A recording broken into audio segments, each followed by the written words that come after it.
Hello दोस्त, नमस्कार। हम गायक जवारी लाल आप सबके बीच लाइव आ रहल बानी।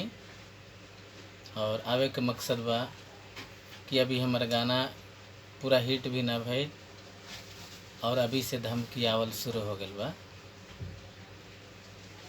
और आप सबसे का कहीं, बस ये चाहम कि आप लोग सपोर्ट करी और लाल म्यूजिक चैनल के आगे बढ़ाई। आप लोग के प्यार दुलार रही तो हम जरूर आगे बढ़म। आप कोई के धमकी से डराए वाला नहीं की। तो आई आप सबके बीच में एक छोटा सा प्रयास करतानी। तो आप लोग के अगर पसंद आई तो चैनल के सब्सक्राइब करें और आगे भी शेयर करें। बोला कबले हई मजनुआ तोहरा आस में जिही, बोला कबले हई मजनुआ तोहरा आस में जिही, तोहरा गम के आस पानी में घोर घोर के पी। बोला कबले हई मजनुआ तोहरा आस में जिही, तोरा गम के आस पानी में घोर घोर के पी। नहीं सोचनी की सजा कब ऐसन मिली, नहीं सोचनी की सजा कब ऐसन मिली।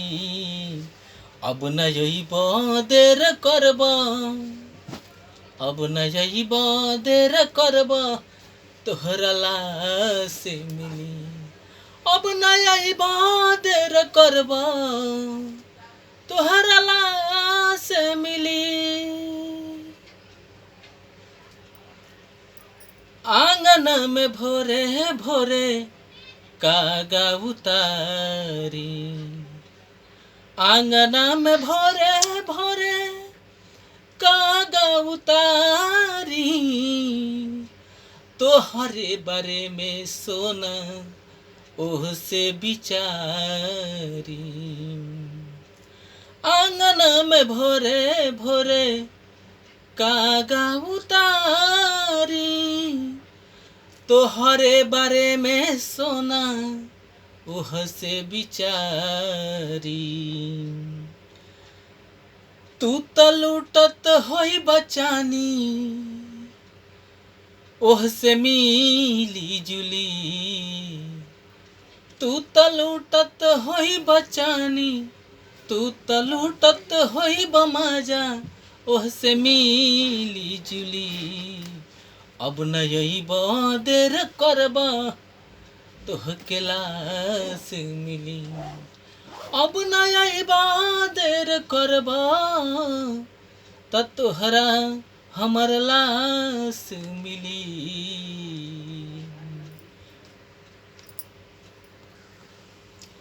हाँ तो दोस्त, आप सब बताई कि कैसन लागल हवे। अगर आप लोग के प्यार दुलार रही तो ऐसे ही हम लाइव आवत रहम। और गाना भी पेंडिंग में बा तो ओकरा के जरूर रिलीज करम। ऑडियो हो गइल बा, वीडियो बाकी बा, तो ओकरा के हम लागल बानी कि अच्छा से अच्छा करके आप सबके बीच में लेके आई। प्रणाम, नमस्कार।